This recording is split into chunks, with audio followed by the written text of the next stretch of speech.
Dude, why does the right wing always say that the left hates America? Well, it's a collective guilty conscience, my friend. The right-wing populace regularly votes against things that would help them and their neighbors. Then, every election cycle, these people support politicians who then champion that hindrance and who pass bills that clearly hurt their voters. Then, those right-wing voters realize they've essentially been scammed and refuse to admit their misstep out of embarrassment. A shining example of this is the mass exodus from the MAGA movement after they were clearly duped about the Epstein list. Something both the left and right wing were both unified on wanting released, and something Donnie promised to release himself. However, one side has refused to believe that Donnie had anything to do with that list, or Jeffrey, while call it the rational side, has continued to feel that Donnie's involvement was obvious, at least based on all of the pictures, documentations, statements, and,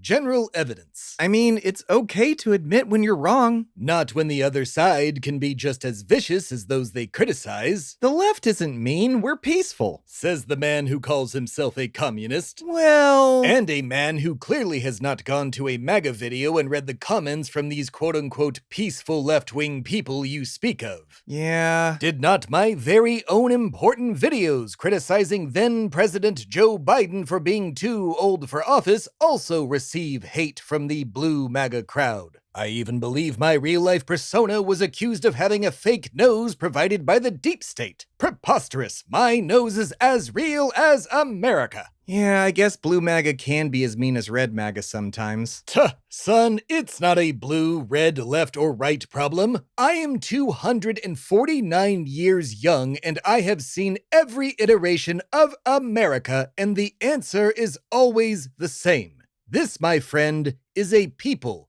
problem. Specifically, people being misled and, dare I say, gaslit into hating each other over frivolous non-issues and occasionally real issues. And when each side confronts each other, they go, well, feral is the only word that fits. The only word? Indeed. Think of the 2 minutes hate from 1984, or the Beanie Baby craze from the 90s, or even Black Friday. So what, humans are just born monsters? Not at all. There is a cause to this madness, and the effect has been playing out for as long as man has sought power. But there is a solution. And that solution is what? Well, Timothy, you, much like our cartoon audience who should be smashing that subscribe button right about now, will have to find out tonight on America, the Podcast, the animated series.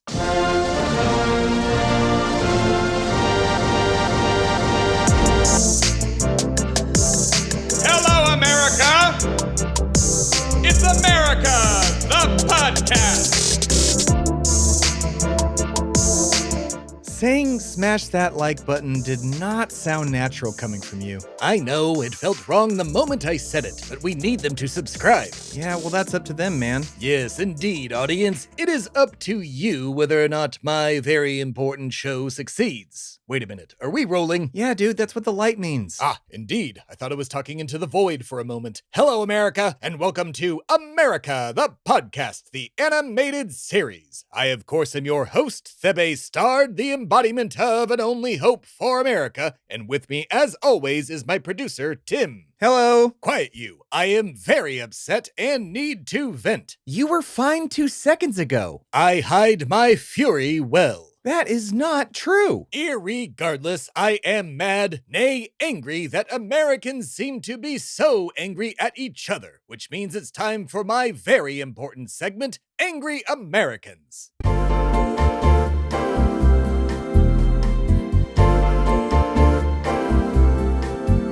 America, I'm angry. Why? Because all of my fellow Americans seem to hate each other way too much. Why is this happening? I shout nightly from atop the highest peaks in our great land. Luckily, I already know the correct answer to my very important question. If I had to describe America's constant friction in a single word, I would say tribalism. But if I had to describe it in a bunch of different words, it would be the following rant. One of the things I hate most in this world is okra. It's not good, even if you fry it. Sorry, Southerners, but like most things, you have it wrong. I would be able to argue with you for 24 hours a day for 10 straight years on the subject, and I of course would win. Mostly because I'm immortal and you would keel over from lack of food because I'm not feeding you during our debate. However, just because I don't like okra doesn't mean I hate everyone who does. I will admit that hating okra is a terrible analogy for supporting trans rights and things of that sort, but bear with me, I didn't have lunch. But I also do support trans rights as well as the existence rights of all of my fellow Americans. And as a side note, can we as a people finally admit that homophobia and transphobia do not exist? Careful. What I mean is that a phobia is something like fear of heights, small spaces, or spiders. So unless you think a member of the LGBTQ community is going to jump out and bite you in the butt or something, you're just a bigot.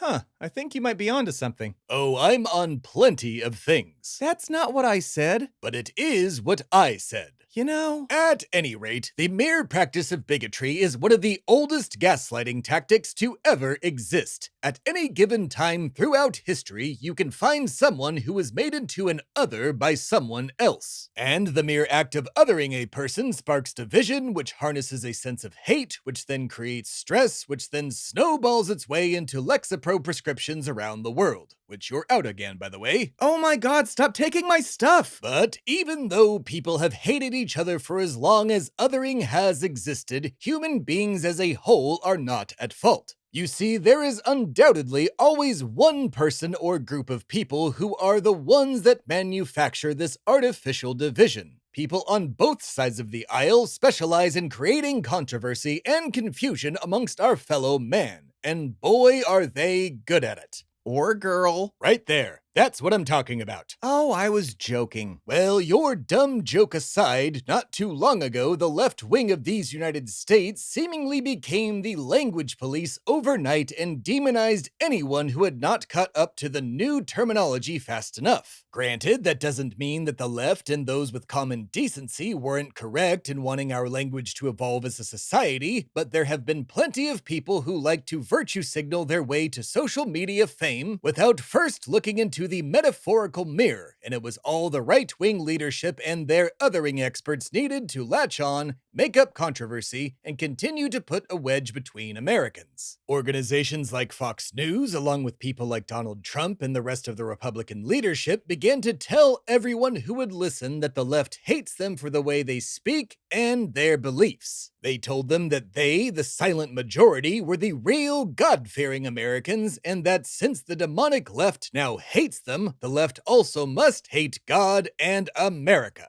And, just like that, woke versus unwoke was born. And you can't blame the belief in this anti-woke philosophy as a symptom of undereducation either. Plenty of intelligent, educated people have bought into this misinformation, or at least pretend they have to make a quick buck. But how have the left-leaning Americans of these United States been taught to hate thy neighbor, you are absolutely asking? Well, some could say it was relatively easy when one watches the right-wing champion migrant family separations, or others proudly claim to Mehdi Hassan that they are a fascist. Or when one remembers the time that then-candidate Trump mocked a disabled man, or when he championed violence against citizens for simply not agreeing with him. Or when thousands of right-wing citizens stormed the Capitol building of our great nation as they aimed to unalive the then vice president before being fully pardoned 4 years later by President Trump. Others could even say that it's despicable to watch right-wing citizens celebrate the elimination of trans rights. It also becomes pretty sus, as the kids say, when the majority of extremist attacks in these United States come from the right wing.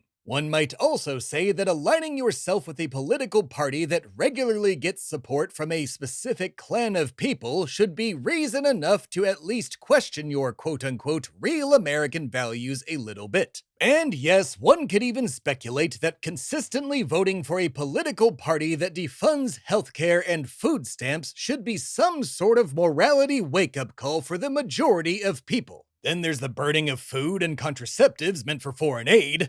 Dude, I think you might have gotten off course a little bit. I'm trying to steer this gig-yacht the best I can, my friend, but it is admittedly hard to defend the right wing even for a little bit. Sure, you could write off the majority as brainwashed, but not all. Nowhere close. By simply stopping and thinking for a moment, something that can be difficult to do even for the best of us, you can start to understand why the left wing seemingly quote-unquote hates the right wing. It's like constantly having to apologize for a friend that makes a mess of things and who is also often very racist. Our great American difficulty is that both sides see each other as morally reprehensible. The left sees the right wing as hateful, xenophobic hypocrites who claim to worship Jesus, a sinner-loving immigrant and socialist who would likely be thrown out of America today under right-wing policies. And as for that right wing, the bulk of their sense of moral superiority comes from their warped view of Americanized Christianity, complete with white, blonde, American-born Jesus.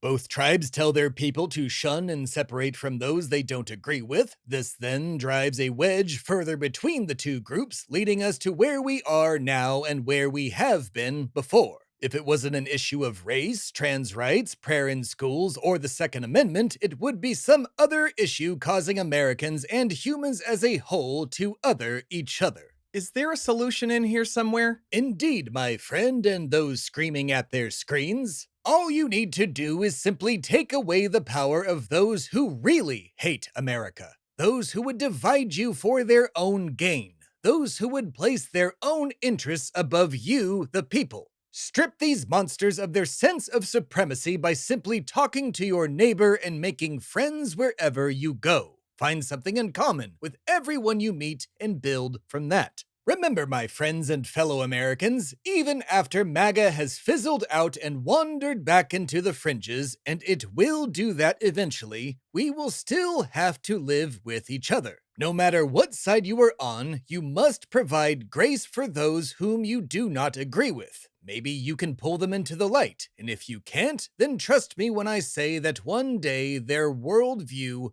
will come crashing down. And when that day comes, you can be the one who rescues them from the MAGA shipwreck. Granted, that doesn't mean you have to forgive the morally worst among us, nor should you have to do so. But if you can, try and practice patience and make friends. Unless you're one of the bootlickers putting people in camps like it's Germany in the 1930s or China right now. And if you are, well then... Fuck you. Exactly. You're definitely going to hell, just like the Heritage Foundation guy. This has been Angry Americans.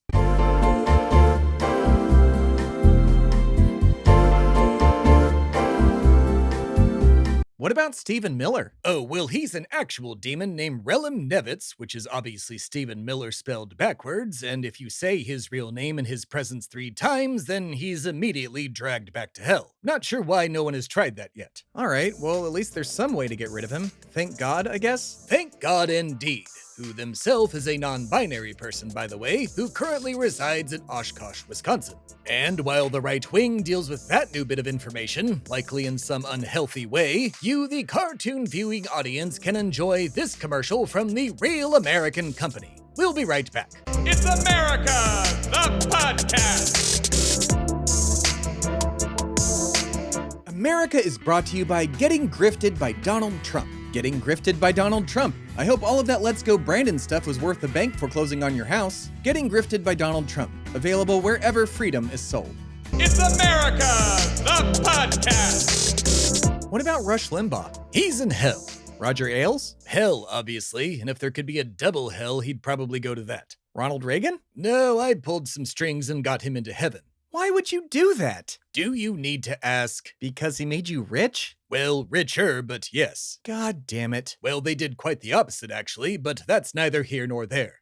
Did you at least keep Nixon out? Didn't need to, nor will I need to with Donnie. They were put on hell's list years ago. Oh, thank God. Not at all. Lucifer called dibs on them both. He can do that? Indeed he can. So watch out, America. And while you're watching out, be sure to subscribe to our channel so you never miss an episode of America, the podcast, the animated series, as well as all of our other subsequent videos. You can also follow us on TikTok, Instagram, and Bluesky at America the Podcast. I will be back again in 2 weeks to penetrate your eyes and ears with my very important words. And if your eyes cannot handle that, well then I invite you to subscribe to the podcast in your favorite podcast app. Remember to stay strong, America, and to love thy neighbor. If you need me, I will be a scream and a shout away. For now, and as always, good night and good fight.